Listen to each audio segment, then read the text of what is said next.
নমস্কার, কেমন আছেন সবাই? দৈনন্দিন জীবনযাত্রার আরেকটি ব্লগে আপনাদের স্বাগত। আজকে বানাবো ঝাল সুজি। এই যে দু রকমের ডাল ভিজিয়ে রেখেছিলাম, ছোলার ডাল আর বিউলির ডাল, আর আমন্ড, আর সর্ষে ফোড়নের জন্য সর্ষে, আর এই যে সবজিগুলো বিনস, গাজর, ক্যাপসিকাম, পেঁয়াজ, এগুলো সবজিগুলো দিয়ে আজকে ঝাল সুজি বানাবো। আপনারা দেখুন, সঙ্গে থাকুন। এই যে কড়াতে তেল দিয়ে দিয়েছি, সর্ষেটা ফোড়নে দিয়ে দিলাম।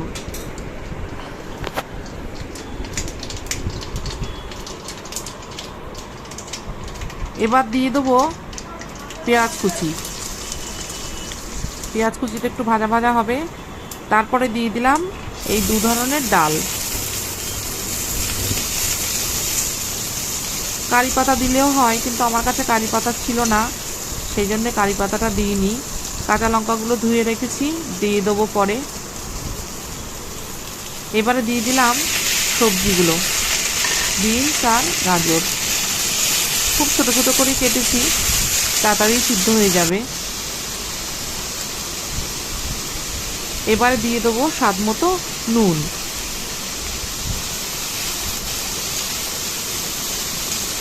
নুনটা ভালো করে সবজির সাথে মিশিয়ে নিলাম। সবজি সিদ্ধ হয়ে এসেছে। এবারে দিয়ে দিলাম আমন্ড কুচি। কাজু কিশমিশ দিলেও হয়, কিন্তু আমার কাছে ছিল না, সেই জন্য আমন্ডটাই দিয়েছি, আমন্ডটা ছিল বলে। এবারে দিয়ে দিলাম ক্যাপসিকাম কুচি।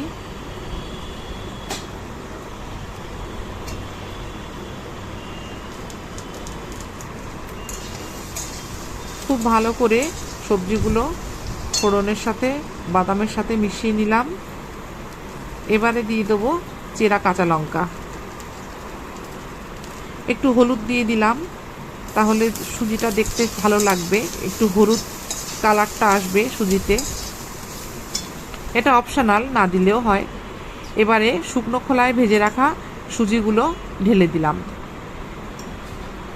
যতটা সুজি নিয়েছি তার দ্বিগুণ জল দিতে হবে। হাফ বাটি সুজি নিয়েছিলাম, 1 বাটি ঈষদুষ্ণ গরম জল দিয়ে দেব। গরম জল আমার আগে করাই আছে। এই যে এই গরম জলটা এবার সুজির মধ্যে দিয়ে দেব।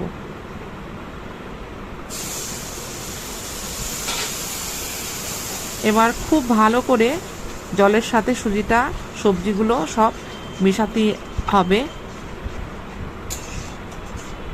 এটা কিন্তু সমানে নাড়াচাড়া করতে হবে, তা না হলে সুজিটা মন্ড পাকিয়ে যাবে। এই দেখুন সুজিটা শুকনো হয়ে এসছে। এবারে দিয়ে দিলাম একটু স্বাদ মতো চিনি। এটা অপশনাল, দিতেও পারেন, কেউ নাও দিতে পারেন, কেউ গুড়ও দিতে পারেন।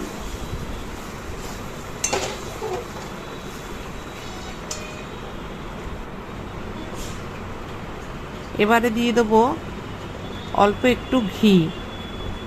ঘিটা দিলে স্বাদটাও বাড়বে আর সুজিগুলো ছাড়িয়েও যাবে, অর্থাৎ একটু ঝুরো ঝুরো হবে। এই যে দেখুন আমার সুজিটা রেডি হয়ে গেছে। কেমন লাগলো সবাই জানাবেন। আর যারা এখনও আমার চ্যানেলটাকে সাবস্ক্রাইব করেননি, প্লিজ সাবস্ক্রাইব করে পাশে থাকবেন। ভিডিওটি সম্পূর্ণ দেখার জন্য অনেক ধন্যবাদ।